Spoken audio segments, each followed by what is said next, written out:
been going crazy. No, you can't blame me, you either hustle or lazy. I've been going all summer, running up the numbers, and you ain't gotta wonder how we doing. It's the movement, it's the real estate newsroom with Charles Noonan.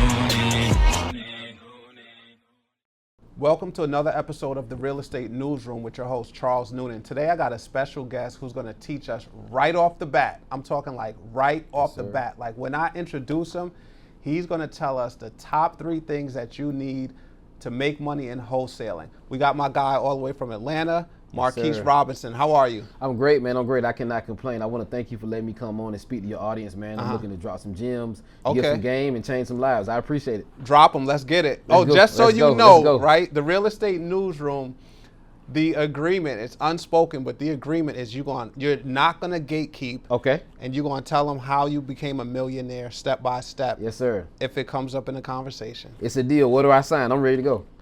This is how you sign. Top three ways to make money in wholesaling. Okay, perfect. So the top 3 ways to make money in wholesaling real estate, right? So number 1, you want to find a distressed seller, right? You want to find a distressed list, and you want to find a buyer who's willing to pay more than what you got the property under contract for, and you'll make the money in between, right? So we have 3 different ways we can get this done.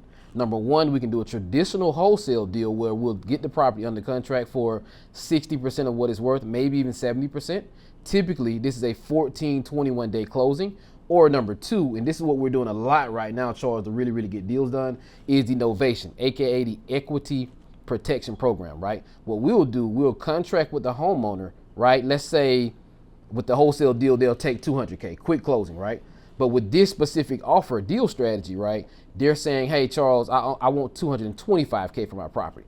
They want more money, but we can still sell it. So what we'll do is we'll partner with a realtor and sell the property on the MLS, pay the realtor commissions, and still make money that way, right? Okay. So this is more so for a homeowner who's like, hey, Charles, I'm not going to take a lowball offer. I want as much money as possible for my home.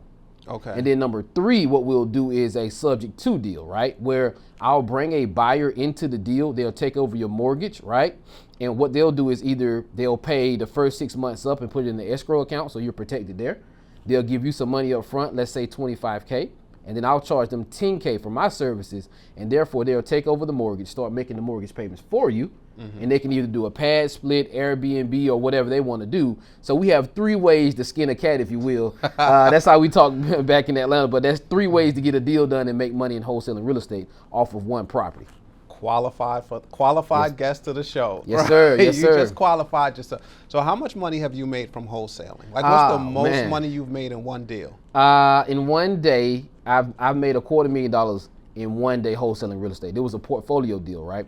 So ironically, it was a seller who, she wasn't necessarily in a distressed situation. Their timing was perfect, right? So what we did, we got the properties on the contract. She was looking to liquidate the assets. And this is the power of buying real estate, guys. Hear me out. I made $250,000, but imagine how much she made when she sold all 4 of those properties. So she sold those properties so she can start a beauty salon. She wanted to do the salon suites. That was her move. Yep.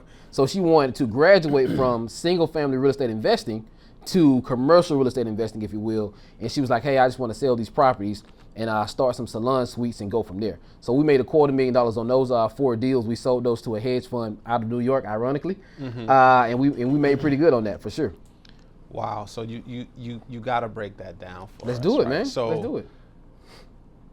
Tell us exactly, just in layman's terms, what wholesaling is. Right. Absolutely. So wholesaling has been going on forever, right? It's pretty much the art of finding an off-market deal with a discount. When you're reaching out to these sellers, and if you don't mind, Charles, can I tell them how they can find these sellers for less than $100? Absolutely. If you don't mind. Perfect. Of course. So back to your question. Wholesaling is pretty much the art of finding off-market deals, deeply discounted off-market deals at a discount, and you sell them to another investor and you make the profit in between, right? So let's say a homeowner is saying, hey, I just need $100K for my home. You know, based off your underwriting, and you can look at the Zestimate as well, that the property is actually worth $185, right? Zestimate is on Zillow. Yeah, Zestimate is on Zillow. And again, this is just a quick example, right? We typically use MLS, of course. Okay. Multiple listing service. But again, I'm trying to get you guys in the game for little to no expenses right now, right? So that being said, right, you can then sell the property for a percentage of what the Zestimate is, right? 60%, 70%. You would then subtract repairs, right? And then, of course, your fee. And at that point, you have a MAO, a maximum allowable offer. Now, again, every market is different. Some you can go 70%, but I'm going to say 60 to be very, very conservative. Then you'll put your fee in of 20K, and you'll underwrite the deal from there, right? So that's pretty much the art of wholesaling real estate, right? The reason why this is so profitable, a seller who's in a distressed situation, bankruptcy, tax issues, divorce, they may have inherited a property and they just don't want it, right? They'll trade you the equity in their property for speed and convenience because you're solving a problem and you're adding value to their life, okay? So I'm gonna go through, Charles, on how they can do this for less than $100. Let's go. So number one, this is what you wanna do. You wanna go to your county tax delinquent list, okay? You can pull the list up right now in your county. You can type in, let's do Fulton County. we can for do example. Fulton County tax delinquent list. It's gonna pop up on their website. You'll download this list. If it's not available, this is a more game, by the way. You can submit a FOI request. This is a document that says, hey, it's my right as a community member, right, to see this information. They cannot withhold the information from you. They have to put the tax sales information out. Okay. Which properties are tax delinquent, because you can actually say, hey, Charles, my property may be on the list, so I need to see and do my due diligence. Right. So that being said, you're gonna pull that list for free. Now, next thing you're gonna do is go to a website called Been Verified or White Pages. These websites are anywhere from $10 to $20 a month. Okay, so we're $20 in already, and I have you 50% of the way there. The next thing you want to do is skip trace the list, call a homeowner who's in a distressed situation. In this example, they're tax delinquent. How do we know? What does skip trace mean? So skip trace means to get the phone number and the email of these people, right? They're Where do you delinquent get it? because they haven't paid the taxes, right? And we're gonna skip trace with these websites. You'll download that Excel file from the county website, Yeah. that tax delinquent list, and you're gonna take it to Been Verified or White Pages, and they're gonna skip trace and give you phone numbers and emails, okay? At this point, this is when we gotta get ugly, man. We gotta roll up our sleeves, take off the blazer, take off the Rolex, and it's time to get to it. Call these people and ask them, do they wanna sell the property, okay? Because they're already behind in taxes. On their taxes. If they don't sell it to you, then it's gonna be sold at the tax auction, and they make no money. So they're gonna lose it anyway. Yes, sir. Okay. So that's where your value comes in at. That's where the value comes in at. Get the property under contract for the right pricing based on the formula I gave you earlier, the MAO formula, right? Then you're gonna go to Facebook for free and find a real estate investment group on Facebook. You can type in Atlanta wholesale deals. You can type in Atlanta real estate investors. Now here's the thing, Charles. You're gonna have to vet these people, of course. Yeah. Make sure they really, really have the money. And if they do have the money and they can show you a POF, a proof of funds letter, or they can tell you how many deals they've closed in the past couple months, the addresses and everything like that, then what you'll do is go under contract with that buyer as well. Send that package deal, the first contract with the seller and the contract with the buyer, to your closing attorney or title company, depending on what state you're in. Then what you'll do is, if you get it for $200K, you can sell it to that investor for $225, maybe even $250, and make the money in between and close at the closing table like that. Nice. Yes, sir. Very nice. I love it. Yes, sir. All right, so that's a clear explanation of wholesaling. And I appreciate you giving that example. No problem. Because for years I didn't understand it.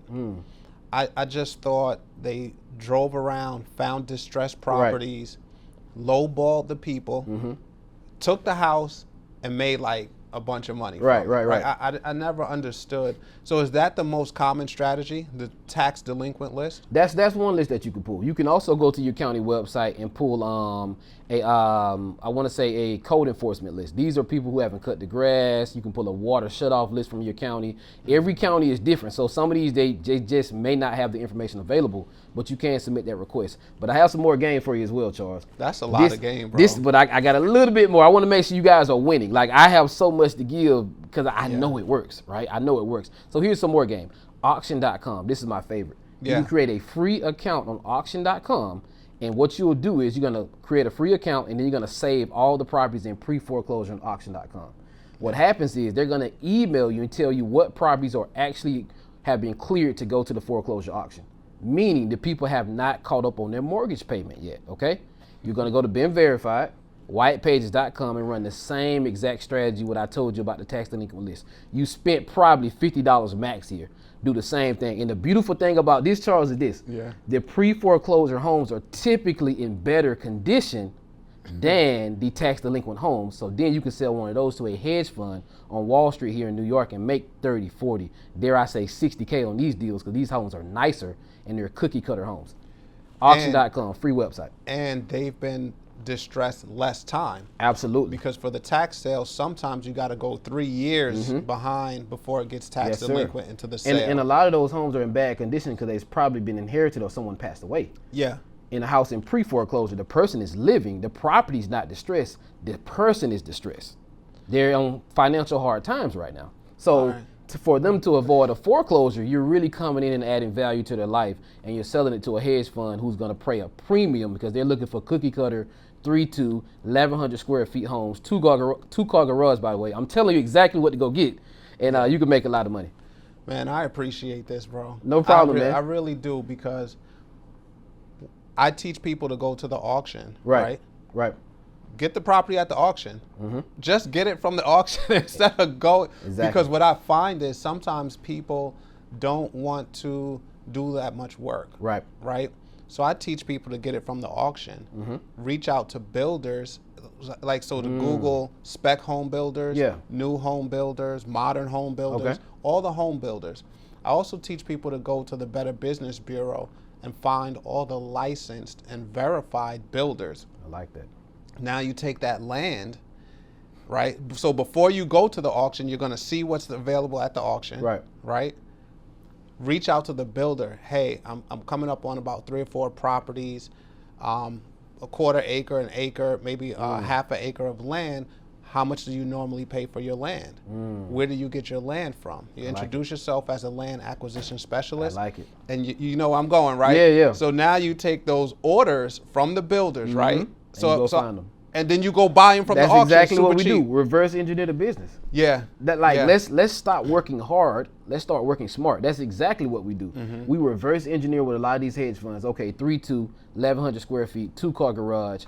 You want to be in this specific zip code. So if I find something on auction.com or on the free tax delinquent list, I know exactly who to call. And guess where you can find these people? On LinkedIn. You can type in real estate fund or hedge fund on LinkedIn, and they're going to pop up. And then you reach out to their acquisitions department. They have a full-time staff who wants to buy off-market properties at a discount from you all. Because here's the thing, they're in this thing to make money as well, right? Yeah. They don't want to pay a broker or a realtor 3 to 6% for a deal on market when they can just cut you a fee and move on, and they save money. So once we figured out the hedge fund strategy, selling these cookie cutter homes, that's when I built the 7-figure operation. All right. So I like what you do. Yes, sir. I love what you do. Thank you. Right? However, I did a report on hedge funds buying all the single family homes. And what they're going to do, what the plan is, right? Is to lock us out of the home market. So they're buying every affordable and available single family home that they can, and they're renting them. They're not selling them. What that's going to do to us is lock us out of the market. And then we can't buy. We no longer have home ownership. So we got to figure out a happy medium where you're contributing. You're contributing to people making money. But you also contributing to these hedge funds on Wall Street. Making all the money. So I think the solution may be that's cornering the market and keeping us out. We need some more developers to come in and build some more homes. I think so. That may help. We need developers to build. Maybe we need our own hedge fund. Maybe we need our own real estate investment trust. I'm with where it's us that are buying them up. Correct. Because so by the way, BlackRock was part of one of the hedge funds that was buying up all the homes, and I believe it was North Carolina. They were caught buying hundreds of them, right? And they got stopped from doing it because the government realized what was going on. Just imagine if a company owns all the single family homes in one particular zip code. It's a monopoly at that point. It's a monopoly. Now our kids, our brothers, sisters, family members growing up, or just a kid graduating from school, gets married, has a baby, and looks to find that 3/2 with the garage that you described. 1,100 square feet. They can't get it. And they're home no more. They're not available because they're all bought up. And that my studies just showed that would kind of like stretch out the family a little bit, right? So you know, in our community, grandma takes care of the babies, right? So we go drop them to grandma's, go do what you gotta do, then come back, or she might keep them overnight. You stay too long. That stretches us out and kind of breaks that, or makes it, puts a little bit more stress on it. So some of my studies were saying we need to buy those homes. I agree. We need to keep our homes, right? We need to buy them, keep them, and then I started the movement of building them. So it's like if we could learn how to acquire, how to get them the way you say to get them, because let's be real, those people are going to lose those houses anyway. Exactly. I used to think wholesaling wasn't all of that because like there's nothing in place to get them back in, or there's not, but they really sometimes just want out. They need to get out, and that's why they haven't paid taxes for 3 years. That's why they're ready to sell, especially inherited properties, right? People start lives in different cities, different states. Absolutely. Somebody passes away, the property bounces to you. And you have no interest in real estate. And you got no interest in real estate. You could be like, hey, I invest, but I'm more of a stock guy. I'm not really a real estate guy. And then let's be honest, when we're talking about real estate, it's maintenance that comes with that. Of course. Whether you're building or whatever, it's some money will be spent and invested somewhere somehow. It's not if something's going to break, it is when it's going to break. And time. And time also. I definitely agree. So I like wholesaling. The more I learned about it, I was like, all right, this is a really good asset class in real estate. And here's the thing, Charles, and you know this as well. It's the beginning, right? It's a great exit strategy and starting place for someone who's looking to break into real estate. You may not have all the capital, all the ducks in a row, all the contractors to really go start building now, but why not find a few deals, build some relationships, right? Make some money, and then sell some of these deals, but most importantly, learn how to find great deals, so when the time comes for you to take down some land, you can say, hey, Charles, I found a great deal myself over here. Even before it got to the auction. And you can probably save a little bit more money, and that goes, of course, to you or to reserves or whatever that may be. So that's why I like the strategy, right? Our business model is this. We wholesale most of the single family, and then we keep the multifamily long term. So that's our business model right now. So you're growing your net worth and your portfolio. Yes, sir. But the base hits, you letting them go. Yeah, we're getting the bases to stay liquid because again, it costs money and time to invest in real estate, as you already know. Yep. All right, I like it, man. So tell me a little bit about you. For sure. Born and raised where? Born and raised in Georgia. Humble beginnings, to say the least. My mom had me at 15. My dad was 17. So humble beginnings, man. My mom did a great job with me. Watched her go through divorce, bankruptcy, a lot of tough times. You know, wasn't necessarily dirt poor in the projects or anything like that. Not like a rap song or anything, right? Yeah. But money was always an issue. It was always, we can't afford that. We can't go there. Stop looking at that. I don't know about that. I'll let you know next week. So for me, don't ask for nothing. Don't ask for nothing, right? We got food at home when we really don't, right? So for me, that lit a fire under me as a kid. Like, man, I don't want to live like this, right? You know, my dad was in the Marines, but he got out early. So for him, he would always tell me as when I was in college, he was like, hey man, you know, if I would have stayed in the Marines, you would have probably got the GI Bill, so you wouldn't be in student loan debt. And I made a promise to myself. I would hear that all the time. I never want to die with a regret-filled coffin. By that I mean, I never want to be able to talk to my kids and say, we can't do this, we can't do that. And I don't have any kids right now because I'm focused on the business. But when that time comes, I want to make sure my kids, I didn't leave any stones unturned, right? I lived a life with no regrets. I bet on myself. I went for it and really, really let them know your current situation is not your final destination. Like, I really put it all on the line to give them the best life possible, and so they can have options. Nice. So those are some things that motivate me daily. So where'd you learn financial literacy? Great question. So I was a history major in college, right? I was always intrigued by how the world works, economics, business, and just things like that. How'd you get to college from where you started? What college did you go to? Valdosta State University in South Georgia. So small D2 college. They're fairly good in football. But, did you play football? I played football in high school. Okay. I played basketball. I can tell. It was my sport. It saved my life. Yeah. Like, sports saved my life. Really? It literally kept me in the park from sun up to sundown, kept me off the streets. Right. The guys that were in the streets came to the park, got to know me, and I kind of got put into like a safe pocket. For sure. To where I had some talent. They knew I would make it in basketball. So I was kind of protected in that sense. Yes, sir. Was football similar to that to you? Very, very similar. Again, I come from a small town, so football is everything. That was the way that most people felt that they can make it out. If you weren't playing football, you were planning on going to the military. So for me, in my community, I wanted to show people that you don't have to be a drug dealer to have money. You don't have to go to the military. You don't have to depend on your sports or your athletic ability to be a superstar, or how would I say, wealthy, or you know what I mean, looked at as the man, if you will, in the community. So for me, that's another reason why I go so hard in real estate, because I feel in our community we're limited. Like the belief is, if you don't make it in sports, maybe go to the military. If you don't do that, I know some people that may just sell drugs, right? Or a lot of these guys, Charles, they're thinking they may go pro, and that doesn't work out, and then what? Yeah.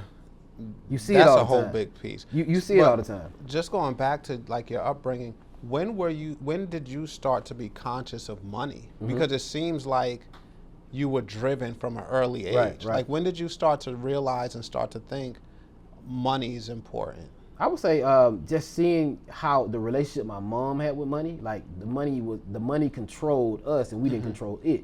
So for me, I worked at Burger King in my spare time, flipping burgers, and I would like save money on the side just for if I wanted to do something. Yeah. So I can stop asking my mom for money. You start getting your own. Yeah, so I was like, okay, let me just put $100 to the side if I want to go and get something to eat, so I don't have to stress my mom out. Man, I think across America, there's a subset of kids that hated asking their mother for money. Right. And the only reason is because we knew the answer was going to be no. Exactly. Right? And So I definitely didn't want to go to my dad because he was going to give me a long speech before he said no. Yeah, See, my mom, she was like, no, I don't have it. Find something else to do. Okay. My dad was, why do you need it? And then he's going to say, I don't have it, by the way. Anyway. So you wasted my time, man. Yeah, that's a common theme in our sure. culture, for our upbringing, right? So you started to play football. When did you start playing football? Because sports now cost money. Oh, for sure. I played since I was like middle school. Okay. Yeah. And you were good at it? I was good. Cornerback, a little bit of running back, but again, not D1, anything like that. But I was good. I was fairly good at it. But for me, I was always into making money. Okay. I sold Pokemon cards. Okay. I sold CDs, anything I could sell to make some cash. Because in the back of my mind, I'm like, okay, if I want new cleats, my mom is probably may not be able to afford it. She'll make it happen, but it's gonna be a long conversation. Yeah. And you guys better win next Friday if I pay for some Right. cleats. Oh yeah. You gotta win. You gotta win, or it's gonna be a problem. But no, man, I was always into making money some way, and I knew at an early age I wanted to be an entrepreneur. What did sports do for you as an entrepreneur?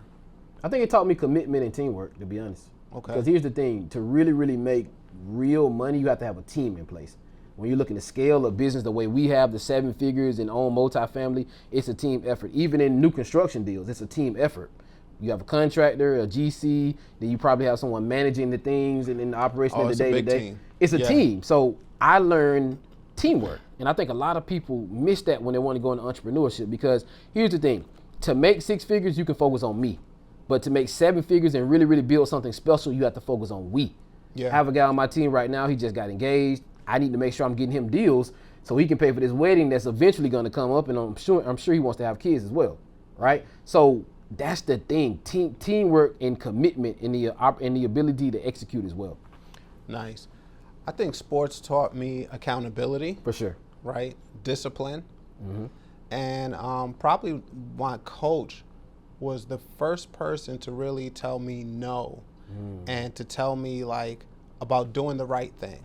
Right. Integrity, right? Because I born inner city, New York City kid, and there wasn't a lot of role models, right? So my coach is probably the first person. I didn't know what the word accountability meant into college. So I'm all the way in college playing basketball on a team, and he's like, you have to hold yourself accountable. You have to be accountable for your actions. I didn't know what that. I used to point at everybody else when something was wrong. I would blame the bus, the train. I would blame my living condition, everything. And he said, when are you going to blame you? Right. He's like, all right, so if you know New York City transit is messed up and you have to be at practice at 7 o'clock. Get up earlier. Get up earlier. And I'm like, damn, it wasn't my fault. The train was late. He's like, get up earlier. If I knew I had games and then I had to study for tests, He's like, study the week before. Yep. I'm like, this ain't fair. We got to travel all over the place. We got a game here, game here. I didn't get home till 11. Right. He's like, you could have studied last week. Yep. And when I started to look at me internally and start to say, what could I have done to change the outcome of certain things, of whatever it is that I wanted to, that I deemed was successful, that's when I started to grow as a person. That makes sense. I definitely agree with that. Yeah. For sure. So sports, especially college sports, they're going to hold you accountable Yep. for your actions, and sometimes they hold you accountable for your team's actions. And that's where leadership comes in. Yeah. I think that's a part a lot of people drop the ball with as well when they want to get into entrepreneurship. Leadership is so important. Doing it when it's hard, making the tough decisions, but most importantly, making sure you're thinking about everyone else as well and putting people in the best position to win on your team, right? So for example, with our organization, right, with my wholesaling business specifically, so I have cold callers that cold call. That's all they do is call. They don't negotiate. Then I have AI follow-up agents, and we can play a call, Charles, if you want to, right? They'll qualify the people even more. And then when you get to my sales team, okay, we're talking numbers and we're talking money and we're talking contracts. Do you want 200K or do you want 225? After that, Charles, they're going to go over to my operations manager and my TC. She's more so clerical, right? She's following up with the closing attorney to make sure EMD, earnest money deposit, is turned in from the buyer, the closing date is right, and then I have a dispo manager. All this guy does is sell deals to Charles or whatever investor wants to buy the deal. So it's very, very important that we give everybody the right role, but we're putting people in position to win. If you notice, they only focus on one thing and one thing only. Because again, my favorite restaurant is Chick-fil-A. Y'all have that up here? Yeah. So if you go to Chick-fil-A, right, it's the same thing every time. When you come in, what's your order, right? Okay, you want large fry, you want water with that, what do you want? Okay, cool. You pay. The next time you go to the window, what do? They give you your food and you go home. We've built a conveyor belt that's helping us do 300K plus a month in DFW, Raleigh, Durham, and the Metro Atlanta area because I understand systems and processes. Nice. That is really what separates us in the real estate market right now. We have a system and process that's dialed in from A to Z. But most importantly, it's not about me. It's about we. I'm putting everybody in the best position possible to win and do their job and focus on one thing. I love it. You have cold callers that work in your organization? Yeah, we have cold callers in Egypt that cold call all day. Egypt. I just learned about Egypt. Yeah, they're amazing. I just started hiring yes, people sir. from The English Egypt is on point. As opposed to the Philippines. Yeah, the English is better for Damn, sure. we just going to put it on record. I don't want to say you say it. Make a statement about Egypt, virtual assistants versus the Philippines. Yes, sir. You yes, do sir. it. Egypt is A1, man. Egypt, go there first. Have them cold call. You could probably get these people for $5 to $6 an hour. Again, if you're that person like Marquis, it sounds good. I have a kid, I have a family, my son has basketball practice. I don't have time to call these people all day. You can hire a cold caller in Egypt to do it, or you can get a virtual VA like we have, right? Our follow-up agents in our system, because we have a software that we've built as well called DealWise, right? It has the buyers in there, the agents, the title companies, the closing attorneys, funding, and it has the AI agents where you press a button, Charles, and they'll call and qualify the lead for you and book a call on your calendar. So if you're that person that's watching this like, Charles, I like the information, but I have a job, I have kids, I'm a single mom or dad, we have a solution for you with our DealWise software that we built out. It's like a wholesaling business in a box. Absolutely. I love it. So the middle piece, AI calls the person? Absolutely. You press a button and it'll call. It'll call the person for you and ask them a few qualifying questions. Because I know someone is thinking this, right, Charles? I like it, man, but I don't have time to get hung up on, right? Yeah. And number two, I don't have time to small talk. I want to get to the meat and potatoes and make a deal. Okay, right. Cool. Press this button in my software and it'll call the person for you. I love it, bro. All right, so you playing football in college, right? You graduate? Yeah, I graduated. Yes, sir. First college graduate on my mom's side for sure. And at that point, I kind of knew I was different as well. First college grad in my family, like people were like, "Wow, I can't." Someone in our family graduated, right? So I knew I was different. Like I knew I may be that black sheep, right? So if you're listening to this and you're feeling like, man, maybe I'm a contrarian, I don't believe everything I was taught. Maybe you're the one that should put your family in a better position, right? Because and I want you guys to say this right now while you're listening to this podcast, right? And this is one thing I would always say when times got tough for me, right? If it's meant to be, then it's up to me. If it's meant to be, then it's up to me. I just got tired of us having money problems. Yeah. So I was like, man, if I can graduate college first, I can be the first person to do some other things as well. And that's when I'm first person in my family to own a business. Now my mom owns the business. I bought her a home with the money from wholesaling, put my sister through nursing school as well. So Nice. a lot of firsts, but I take pride in that because now they like, man, I can do some things too because Marquis did it. Right. That's what it's all about, bro. For sure. And you know, I watched some of your content and I saw you or you shared the transformation where I think you said you were the first millionaire or the first person to make $1 million in Yes, your sir. family, and you felt like something was changing and you were walking into your purpose a little bit more. Absolutely. Yeah. And then you put your sister through nursing school. Yes, sir. Because I saw her graduate. You showed that too, right? Yeah. So I put my sister through nursing school and I bought my mom a house as well. Again, earlier, I don't know if you guys heard me earlier, but my mom, I watched my mom go through bankruptcy, divorce. We lost our house at the tax auction when I went off to college. Very, very tough time, man. So for the person who had me at 15 and pretty much sacrificed their whole life, to be honest, it's almost like we grew up together, right? If you think about it, 15 to I'm 35 now, the least I can do is buy her a home. Nice, man. And that is like one of the most fulfilling things to take care of your parents. People don't realize it. At first, you just ask for stuff and you're taking from them. Then as you get older and you start to look back and appreciate everything they've done for you, it really is fulfilling to take care of your parents in return, right? To do nice things for your parents. So I'm proud of you on that side, bro. I appreciate it, man. I appreciate it, you know. All right, so we're going to dig a little more. For sure. You went to college. They're probably teaching you to get a job. Of course.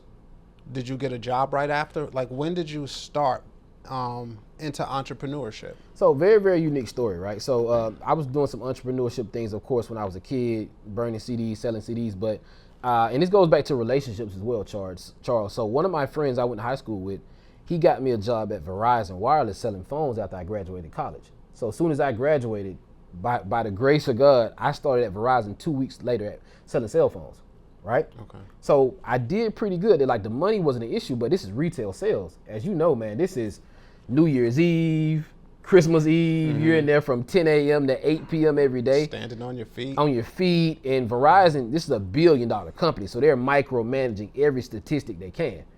So I learned sales, but I also learned how to build relationships and relate to people, right? So that really, really helped me a lot. But I think the thing with that was I wasn't fulfilled, right? Because I didn't go to school to sell phones. I went to school for education to make a difference in my community. So I did that for 2 years, and then I jumped into the public education system. And that's where I was making $2K a month in bagging groceries. But I was teaching the kids, really, really making an impact. But I just felt like something was missing, man. Wait, you were a teacher, a school teacher? Yes, sir. So I went from Verizon Wireless selling cell phones, right? Okay. To teaching in the Fulton County school system and Cobb County school system in Georgia, right? And I was making $2K a month as a teacher, and I was bagging groceries on the side to make ends meet. Wow. So your upbringing, your life, you're molded as like this super successful entrepreneur without knowing it. Right. Right. You're not afraid to be broke because you've been broke before. Plenty so I of know you're times. not afraid to bet on yourself and Absolutely. spend and invest your last because you've been at zero before. Yes, sir. Right. You got drive. You have systems and processes from your upbringing, right? You got accountability, teamwork, Yes, sir. right? You got all the things, all the positive things that are necessary to make as much money as you want, but they're coming from negativity. Right. They're coming from like these things that some people would say, woe is me. I got a black cloud, right? I didn't grow up with this. I didn't grow up with that, right? I didn't make it in football. Right. All of these things are building and molding you. Right. They're working on you to becoming the person you are today. I agree with that 100%. And that's a great point, Charles, because I think a lot of people don't understand something, right? You need to make those things motivate you to have a better life, right? Yeah. If you grew up in a place where money was an issue, make more money so your kids or you won't have to experience that again, right? If it was a poor area or you didn't have the support that you needed, maybe you went through a bad breakup, a divorce, whatever that may be, make a promise to yourself today that my current situation will not be my final destination, but most importantly, I'm going to bet on me and make a change so other people know that they can change their lives as well. And that's what keeps me going. The money is cool, right? Everybody wants to make money, but after you make money and lose money and make money again, it's just a tool, to be honest. right? Money solves a lot of problems that not having money causes. But what fulfills me is helping other people get started in real estate, right? One of my students closed a deal for $20K Nice. a couple weeks ago. I posted on my story and everything, right? Single mom, she used some of this money to put herself through school right now. Divorced, single mom, she has two daughters that she's taking care of right now. That to me does it, man. Because I wish somebody would have told my mom how to wholesale real estate a couple years ago. Right. You know what I mean? Exactly. So that right there for me, and I think, Charles, I would say this as well, right? You have to know your why, man. The why has to be bigger than the money. Money comes and money goes. Yeah, What's the why? And then you can get the money. Yeah. So if you wanted to be a millionaire, you get $1 million, and now what? Then what, right? What's the why? Yeah. What's the why? What's gonna keep you going when you get hung up on 100 times? What's gonna keep you going when the deal falls apart? Or they won't give you the permit to build when they said they were, right? So what's gonna keep you going? It has to be something bigger than the money. For me, it's the family, right?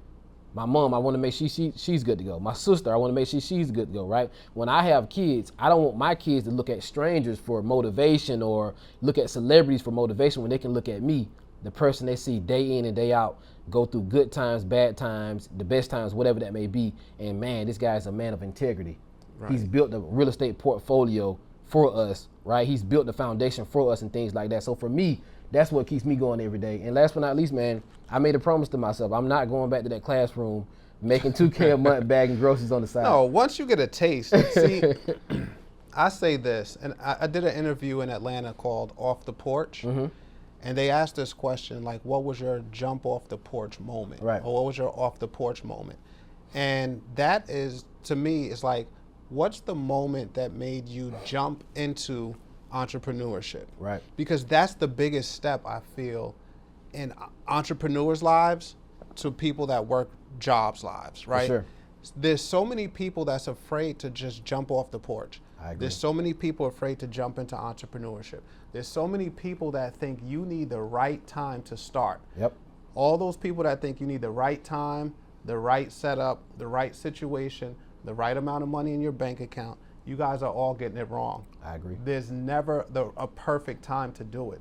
The best time to get into any real estate endeavor or any entrepreneurship endeavor that you want to is now. Yep. I agree 100%.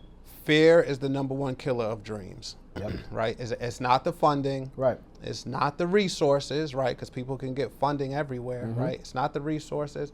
It's just the fear. Yeah, a lot of people are getting in their own head, right? And it happens, right? You're sharing the idea with a family member, and they're saying that's not going to work. It's a scam. It costs too much. It's not. I tried to do it myself, and it didn't work. But you have to bet on yourself and believe in yourself. I don't want to go down that road, Right. bro, because I still be sharing stuff with Right. ideas with people, and they say it's not going to work. Right. Or they tell me all the reasons why, and I'm Right. like, but you guys have seen me win 50 times in a row. And you still don't believe? Take what I tell you, the idea that came in my head, Right. and add something to it so it goes, so it could blast off quicker. Right. And I get caught sometimes because I tell people, I'm like, all right, bro, I just envisioned this yesterday, and Right. somebody will knock it down, and then I kick myself. I'm like, why did I bring that up to this person Right. that has never done anything, that works a job, that has all the ideas but never does never anything, execute. and doesn't have a lot of money? Yep.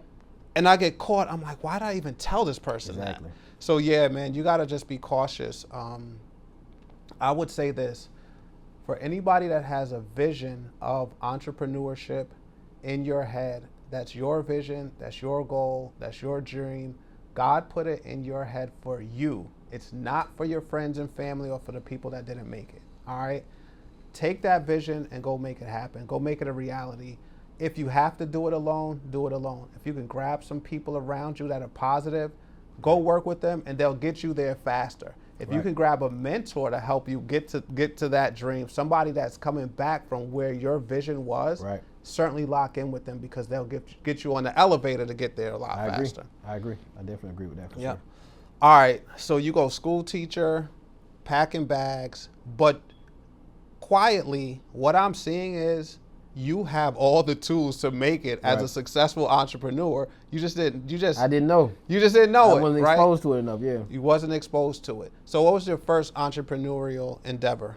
So outside of high school, I'm in the fraternity. So shout out to the Kappas, by the way. So I'm in the frat, and I was selling the Greek T-shirts, at the big conferences and things like that. And again, I made a couple $100, but the issue with that was it became a job because I would have to ship it out. I would have to go to the conferences and sell the stuff. So I'm like, okay, this is cool, but I need more flexibility. Yeah. And my time was limited because I was teaching and bagging groceries as well. So I would have to try to take off and then not get paid when I took off. So I need something else, right? So I remember You're teaching, bagging groceries, and selling t-shirts, yeah. The AKA, you all are that. really Yeah. building yourself. I'm trying to get it, man. No, you don't know it. You don't Yeah. realize it, but you're building the Right. entrepreneurial characteristics that made you a Right. millionaire. And I like that, Charles, because here's the thing, right? I want to say something that I want a lot of people to really, really understand. So in the public education system or in the job force, they teach you not to make mistakes and not to fail. In entrepreneurship, the game is to fail forward. So I started with selling CDs in high school, right? Yeah. Then I started selling T-shirts to Greek organizations and things like that. Those didn't get me where I wanted to go. And then eventually I got into real estate and it hit. So all you need is one idea to take off and that'll change your life. But you got to feel your way forward. So if you started selling T-shirts yourself and that didn't work, okay, let's go back to the drawing board and try again with something else. Yeah. But from there, Charles, to answer your question, I remember driving to work one day, and it was one of those days that we all have, right? Man, I'm tired of doing this. I'm tired of making $2K a month. I'm unhappy, underpaid, underappreciated. I'm depressed, and I'm just being very, very transparent, right? Because I know someone else is probably feeling that way. And I heard a guy on the radio. He was like, hey, if you want to get in real estate, and if you don't have any credit, my credit was terrible at the time. You don't have any money. I definitely didn't have any money at the time. And you're just looking for a change. You want to come to my real estate seminar. It is $97. I was like, man, how many groceries do I need to bag to make an extra $97, right? Yeah. I paid that and went to the seminar, and the guy talked about wholesaling real estate. The same thing I'm talking about 7 years later, right? And of course, limited mindset. Shared it with a friend of mine. He's like, man, I don't think that's legit. You should just be a real estate agent, or I think they're scamming people, right? Okay, so next thing happened, Charles. My cousin, she was an agent at the time. And you know how these realtors are, man. Yeah. They're selling houses, cute pictures on Instagram, and then they go on vacation. I'm like, what is she doing Right. that I'm not doing? Like, Yeah. what is she doing? And so I called her one day. I'm like, hey, fam, like, what are you doing? She's like, I'm a real estate agent. I sell houses. I make 3%, and I give some of the 3% to my broker. Yeah. So she was going over the numbers. I'm like, it's not really that much money compared to Right. what I'm making. It may be an extra $500 a month. Yeah. I need something with more meat on the bone where I can really, really make some money, right? By the grace of God, guys. And here's the thing in this, right? Don't ignore the signs when the vision comes to you, right? I remember I got on Instagram probably a couple months later. A buddy of mine I went to college with. It goes back to relationships in college, right? Yeah. We played sports together and everything. This guy went live. He was like, hey, I'm with my guy, the top real estate investor in Atlanta. He's wholesaling deals, under contract, no credit. I'm like, man, Charles, this is the third time this real estate bug has come around me. Yeah. Maybe I should bet on myself and go for it. Because my cousin told me something that stuck with me. If you can sell phones, you can sell homes. And I thought it was kind of corny. I'm like, what is she talking about? She was like, cuz if you can sell cell phones, you can sell houses. I'm an introvert. I'm not doing anything special. So I reached out to my buddy, right? Yeah. I said, yo, is this guy holding a class or something? He's like, yeah, he has a class next Saturday, but it's $9.97. Charles, I tell you no lie. I liquidated the little money that I had in my teacher savings account. Because you know when you're a teacher, they take money out of your check and put it to the side, right? I liquidated my last $1K and I gave it to this guy. I said, bro, I'm going to bet on myself. This is the third time this has came to me. I bet on myself, paid him $9.97. In 60 days, guys, I closed the deal for $15K on one wholesale deal. And it was up ever since for me. It was no turning back. Yeah, no turning back. Because here's the thing, right? Let's do the math. As a teacher, I was making $24K a year. Yeah. 2K times 12, right? I made 3/4 of my salary on one wholesale real estate deal. So my point here is this. You get that opportunity, you bet on yourself and go for it. You're only one deal away from changing your situation and changing your whole family trajectory as well. Nice. I love it. I love it. So how did you start to build out a team? Like, For sure. so when you started wholesaling, is everybody an individual? Do you start it as a company? Were you under somebody, or you started your own company? So starting off, I was with my mentor, so I closed that deal and I probably stayed with him probably 6 more months. Because here's the thing, I think this is a mistake a lot of people make, right? They close one deal, now they're professional, they're the best in the business. Me, I was humble enough to know I still don't know it all. Maybe I got lucky, right? Because that's human nature. You're like, man, maybe I got lucky. So I continue to learn about different ways to get deals done, but most importantly, hone in my negotiation skills Okay. and learn how to find different types of deals. So fast forward, right, I started to build a company out. I started doing deals in the LLC to protect myself, of course, right? And I started building a team out from there. So then I started making money. 5K there, 10K here. I took 5K and paid a mentor in Dallas, Texas to teach me how to build a business. Okay. The first guy taught me how to hustle and wholesale and find deals. The guy in Dallas, I paid 5K, and notice the trajectory here, right? Went from free to $997 to 5K. When I paid this guy 5K, Charles, he taught me how to build a organization. This person should be doing this. This is the SOP. These are the metrics and KPIs, key performance indicators that you should be looking at every day. And this is how you reverse engineer and find the right buyers for your deals, right? Therefore, everything is projected. Nice. So I paid him 5K, and then he taught me how to build out an organization. And that's when we started making 7 figures. All right. So investing in education is You have to. important, right? Investing in yourself. For sure. I look at investing in education as investing in yourself. Right. Because you're paying to learn something for yourself. Right. What made you decide to invest in education on your own? Because you didn't come from education. Right. No one showed you a doctor's degree or a master's degree and said, I make this much because of these. Right. What made you start spending the money to learn from people? I think the biggest thing is I want to jump the line, man. I knew if I can make 15K on one deal, I can do it again, right? And I started to bet on myself. Are you who you say you are? And I think if you're listening to this, you have to ask yourself that question as well. If you're at a crossroads where you have an opportunity to invest 1K or maybe even $500 to get a mentor, right? Ask yourself this. Do you believe you can make the money back? Are you that good? Are you going to commit, be coachable, and execute on the information that you get to make that money back? And last but not least, let's be very, very honest. You've probably spent that money on other stuff as well. Yeah. Shoes, clothes, drinks, whatever it may be. We are the largest consumers. You know what I bro. mean? So let's really, really be honest. You've probably spent that type of money on other things. So I wanted to get ahead of the line, man, because I made a promise I'm not going back to the classroom. Once you get that first piece of success, you're like, man, I can do this more often, right? But most importantly, it has to be a way to streamline this thing and make it even bigger. Yeah. So for me, it was a no-brainer to pay the guy 5K to help me build a 7-figure organization. And that came from you investing in yourself Yes, and sir. seeing a result. Yep. Invest in yourself, see a result. Invest more, see bigger results. Right. Do you find the more you invest, the more results you Absolutely. For example, the last mentor I paid was $25K to teach me multifamily. Right? Okay. I paid this mentor $25K to teach me the multifamily business structure, right? From there, we bought an asset for $3.5 million. ARV is $6.3 million on this asset. If we refinance on that, we could potentially take out $900K, potentially tax-free, off a $25K investment. I did my homework. It's Yes, in a sir. B-class neighborhood. Yes, sir. Congratulations Thank you so to much. you. I right? appreciate it. I appreciate it. Congratulations to you. We do our homework at the For Real sure, Estate for Newsroom, sure. bro. That's my dream, ultimately, to own an A-class property. I like it. Right? It's right now I teach. My upbringing was similar to yours. Yes, sir. Right? I didn't have availability or money to invest in mentors, so I did a lot of bumping my head against the wall. School of Hard Knocks. School of Hard Knocks. A lot of it the wrong way. Right. Until I would say, I think we hit like what I call an information era, where people started to share information publicly. Before my upbringing, if you made money, you didn't share it with anybody. Right. You kept it a secret, but you came outside and let everybody know that you got money. Right. Right. You drove nice cars. Everything was beautiful, nice, Right. perfect. But you just showed off to everybody that you making money now. But we never grew up teaching each other and showing each other Right. how we make our money. Then I think the information era hit, and I started to hear people sharing information, and that's when I started to purchase information and learning how to excel. Right.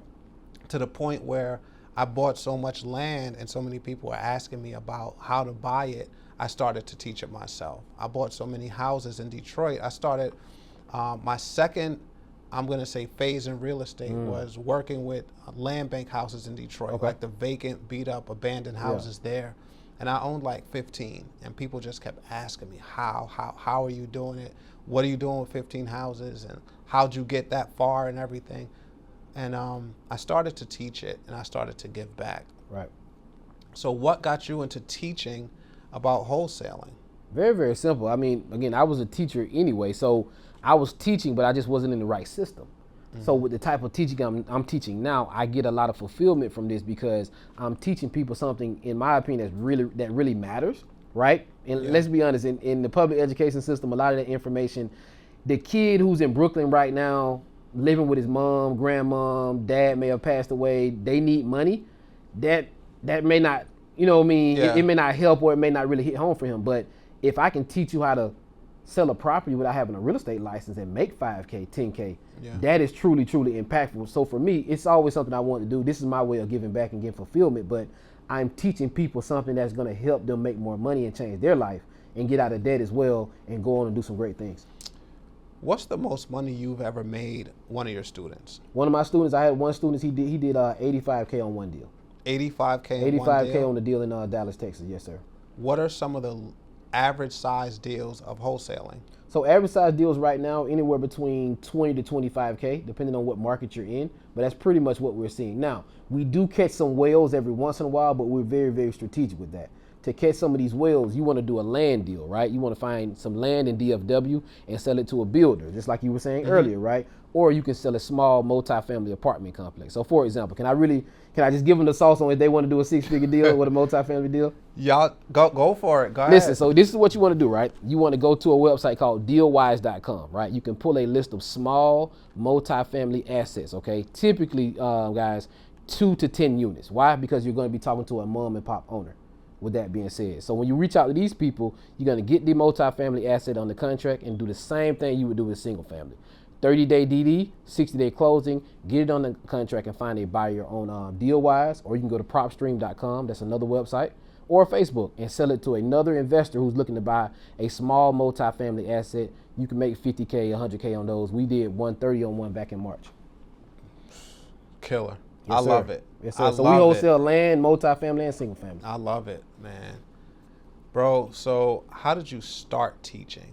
Like, so you're doing it. Right. You're making money. Right. Now that you got enough money, you build your team, your Right. systems, your processes. Sounds like you invested in some software as well. For sure. How'd you start teaching?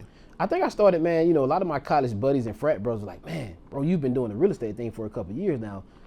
I got some free time. I would love to learn. I'm like, okay, cool, bro. This is what you do. Do this, pull the list. They were still confused. Yeah. And I thought back on my teaching days. Like, I remember as a teacher, I would have to put lesson plans together. So this was normal to me. Like, I'm very, very detailed and meticulous like that. So for me, it was easy to start teaching people how to do it because I enjoy it. You know what I mean? How'd you get into charging people for it? So the thing was my time, because I'm still running my organization and I'm helping you do deals.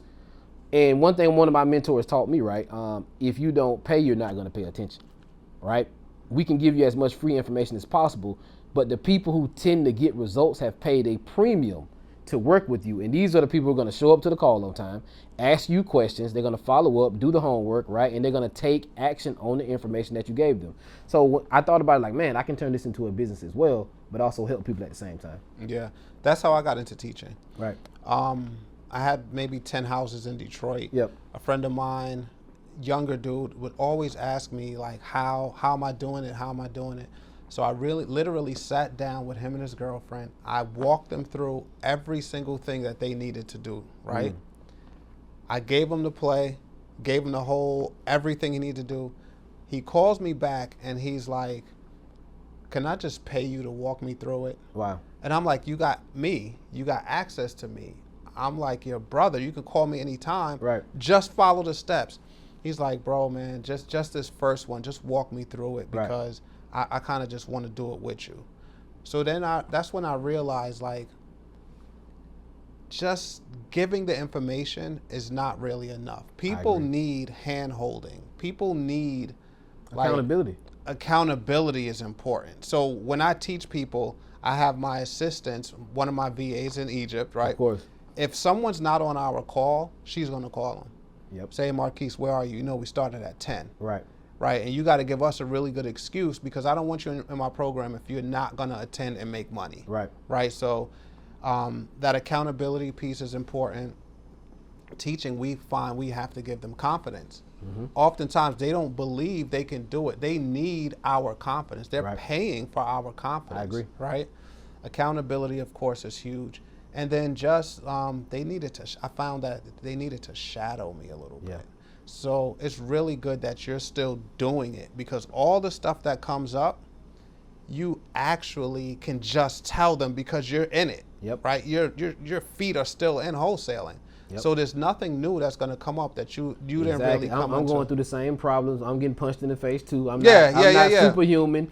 And it's a community as well, man. That's another thing, right? You're giving them a community. And then I would say this as well. The reason I pay for coaching is this, because everyone is not on the path that you're on, right? You still have friends who are probably, bro, let's go hang out, or let's go spend money on dumb stuff, when you're like, no, I want to do the real estate. So when I'm in this community with other people who are thinking like me, I don't feel awkward or like I'm a black sheep or something. I'm like, okay, I can call my guy Charles. He just did a deal in Birmingham. I'm working on one in Huntsville. My other guy's doing one in Atlanta. You're starting to build a network of people who've paid a premium to learn and execute the same way you are. And I would add this as well, right? A lot of times when people get off of that call, they're jumping back in the real world where they're dealing with the day-to-day. Yep. So they need that burst of energy and positivity when they get on with someone like you and myself. Of course, because if they get off of our call, they go back into their normal environment. There's like playoffs, there's sports, there's reality TV, there's hanging out late, there's all the other stuff that pulls them, but that community, that environment really helps them. And then just touching back on what you said, having a network, knowing people, building relationships, right? If you're surrounding yourself with people that are doing real estate, your problems are solved a lot faster. I agree. You can just call somebody, hey man, what title company do I use in Dallas Fort Worth that's wholesale friendly? I know you're gonna know it. You probably know three. You probably know it, right? But if I'm not in that circle, I can't ask the people that know every single stat on every single basketball game. Right. And college and the NBA this year, they're never going to know that stuff. Exactly. They're never going to be able to help me with that. Right. So I appreciate that. And then, of course, you text me this morning, bro. You asked me for a connect. Yep. And I got it for you. No problem. Listen, less than 5 minutes. We got something special planned. Stay tuned for sure. It just shows the power of surrounding yourself with the right entrepreneurs. people. You needed an entrepreneur for something. I texted to you. I text her saying, hey, heads up, I gave somebody a number. She said, I'm on the phone with them. Right. And doing good business as well, right? You can ask her, and I can pull the screenshot up, right? As soon as she told me the price, text me the invoice, I paid right then and there. And I was headed to another podcast and things like that. Yeah. Doing good business, man, because your name is all you have at the end of the day. I want to make sure we clearly understand that. Do good business. Think in abundance, man, right? Don't try to cut someone out of a deal. It's going to be more deals coming, I promise you. If you're doing wholesaling, it's going to be somebody in pre-foreclosure next month, tax delinquent next month as well. It's going to be more land deals going to the auction. We promise you that. If we can't guarantee anything else, more deals are coming. So do good business and build great relationships. Bro, we got to end it on that. That is the number one thing I feel our people need to understand. Right. Get out of the lack mindset. I agree. If you're in the abundance mindset, we stop cheating each other. I agree. Right? We stop cutting each other's throat. We stop bidding against each other at the auctions when we know we're on the same team, right? That stuff has got to stop. Doing good business is extremely important. On that note, bro, I'm going to end the show. But before that, just look into that camera and tell people where to find you. For sure. And how to and what programs you offer for them Absolutely. to learn from you. So guys, we have our multi-family millionaire movement, right? We teach you how to make money with wholesaling, surplus funds, and overages as well. And we also show you how to get business funding, right? From there, we're going to show you how to pay off your bad debt, structure your finances the right way. And then from there, we're going to make sure you guys are liquid and go and get you a small multi-family asset, duplex, quadplex, so you can start building that wealth. If you want to learn more and just really tap in with us and really, really change the situation, do me a favor. Go to www.multifamilywealthclass.com. Again, it's www.multifamilywealthclass.com. I teach every Wednesday from 7 to 8 p.m. I'm going to give you guys the sauce, the game, the secrets, the deal-wise software, and the AI agents to help you turn your business up. And last but not least, man, you guys can find me on Instagram and all social media platforms, Marquis Robinson or wealth__forever. And again, it's wealth__forever. Tap in with me, guys. Let's make magic. Let's make moves and change the situation. Thank you. Marquis, man, I thank you for coming to the show, man, and sharing the way you did. Sure. I put you to the test, bro. Yes, and sir. You passed with flying colors. I appreciate it, man. So I want to just invite you to come back to the Real Estate Newsroom anytime you want. I'm going to be doing some virtual shows where as the Real Estate Newsroom show goes live, I can pull you up on the screen and you can share what you got going on in Atlanta, Dallas, Fort Worth, and North Carolina too? Absolutely. Let's get it. So if you got news, you have a media outlet that you could just hit me up. Hey, Charles, let's go. Let's do it. And I got you, bro. All right. I got you guys covered, man. Thank you guys so much. All right, guys, that ends this episode. Make sure you like, subscribe. Make sure you follow Marquis Robinson on Instagram because he definitely does not gatekeep, and I firmly believe he can get you to the bag. Thank you. I'll see you guys next episode.